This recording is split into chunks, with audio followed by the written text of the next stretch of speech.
ذوالقعدۃ الحرام یہ وہ مہینہ ہے کہ جسے اجابت دعا اور گناہوں کی مغفرت کا مہینہ قرار دیا گیا ہے. ذوالقعدہ بڑا اہم مہینہ جس پر کم توجہ جاتی ہے. رجب المرجب، شعبان المعظم، رمضان المبارک پر پھر بھی لوگ توجہ کر دیتے ہیں، ذوالقعدہ پہ کم توجہ. ذوالقعدہ ہی کے مہینے میں بی بی معصومہ قم کی ولادت ہے، یکم ذوالقعدۃ الحرام. ذوالقعدہ ہی کے مہینے میں امام رضا علیہ السلام کی ولادت ہے، 11 ذوالقعدۃ الحرام. ذوالقعدہ ہی کے مہینے میں اللہم صلی علی محمد و علی محمد. ذوالقعدہ ہی کے مہینے میں دہو الارض ہے، زمین کا بچھایا جانا، 25 ذوالقعدۃ الحرام. ذوالقعدہ کے مہینے میں خاص امام رضا علیہ السلام کی زیارت مستحب ہے. ذوالقعدہ کا مہینہ تمہید کا مہینہ ہے حج کی. یہ جو ذوالقعدہ ہے نا، یہ ذوالقعدہ کا مطلب کیا ہے؟ یہ ذوالقعدہ کہتے کیوں ہے؟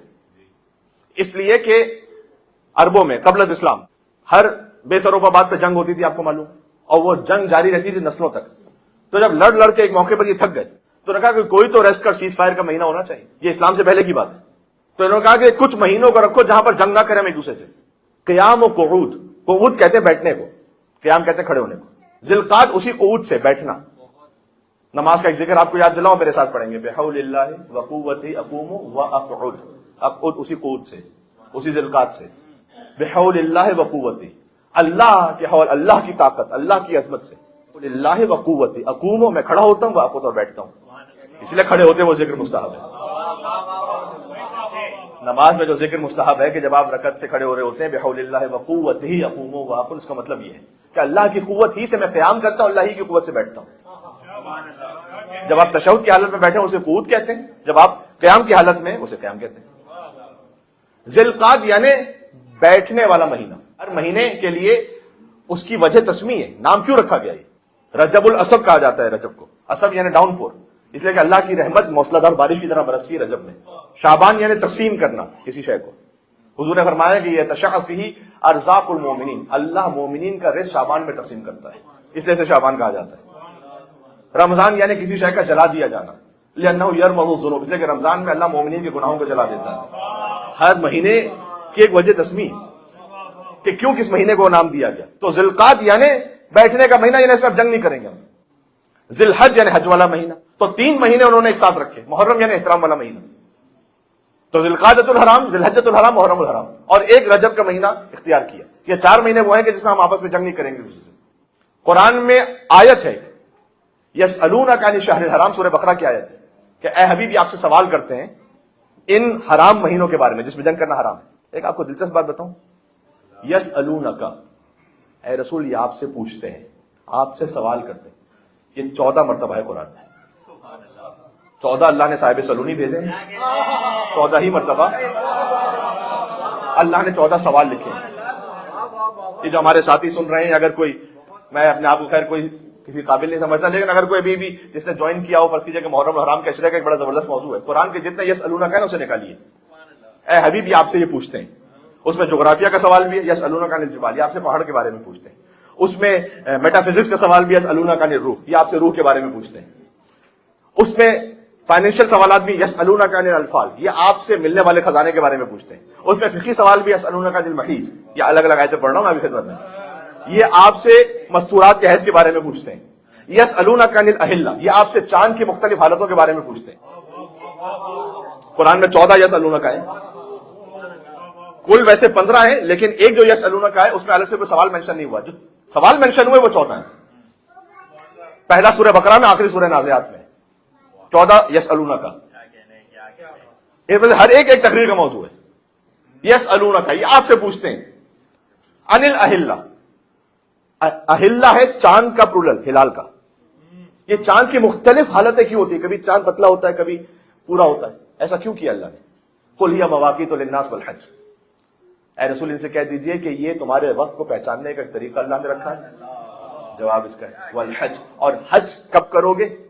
اس حج کو پہچاننے کے لیے اللہ نے چاند کی مختلف کیفیتیں رکھی ہیں. یسألونک عن الروح، یہ آپ سے روح کے بارے میں پوچھتے ہیں. آپ کہہ دیجئے کہ اللہ کا امر ہے. یہ جواب دیا حضور نے. تو 14 یسألونک ہیں. یہ ابن عباس انہوں نے کہا تھا، حبر الامہ جنہیں کہا جاتا ہے، امت کنگ، سب سے بڑے مفسر سمجھے جاتے ہیں امت میں. تو ابن عباس نے کہا کہ یہ امت مصطفیٰ کی ایک شان ہے کہ انہوں نے جب اپنے نبی سے کچھ پوچھا تو سادہ الفاظ میں کہو تو ایک ڈھنگ کی بات پوچھی ہے. اس لیے کہ حضرت موسیٰ علیہ السلام کی امت نے جو ان سے پوچھا تھا وہ یہ تھا کہ ہم اللہ دکھاؤ.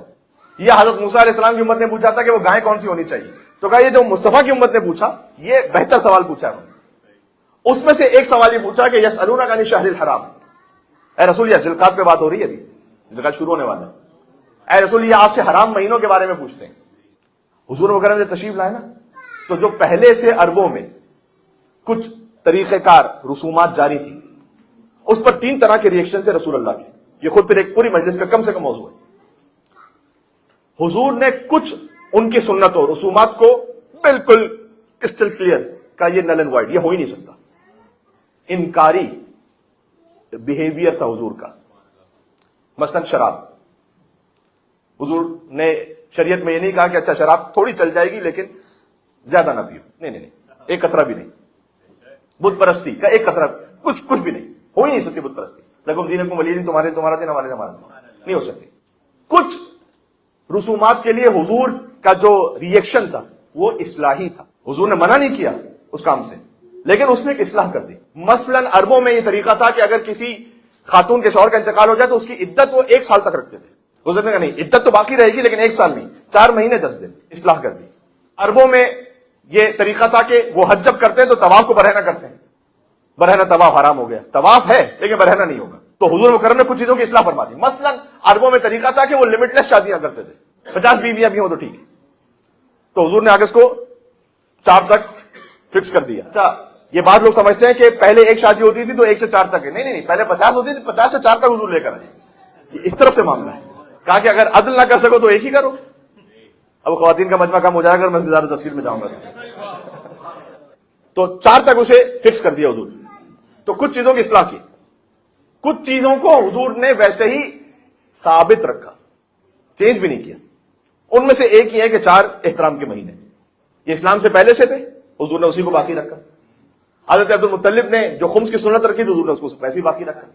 طواف کی تعداد کی سنت رکھی تھی ویسے ہی باقی رکھا. میں نے بھی آپ سے عرض کیا حضرت عبد المطلب نے اس وقت عربوں میں یہ اصول رائج کیا کہ باپ کی زوجہ باپ کے مرنے کے بعد نعوذ باللہ من ذالک بیٹا اسے شادی کر لیتا تھا. عرب میں طریقہ تھا. سورہ بقرہ میں باقاعدہ آیت نازل ہوئی.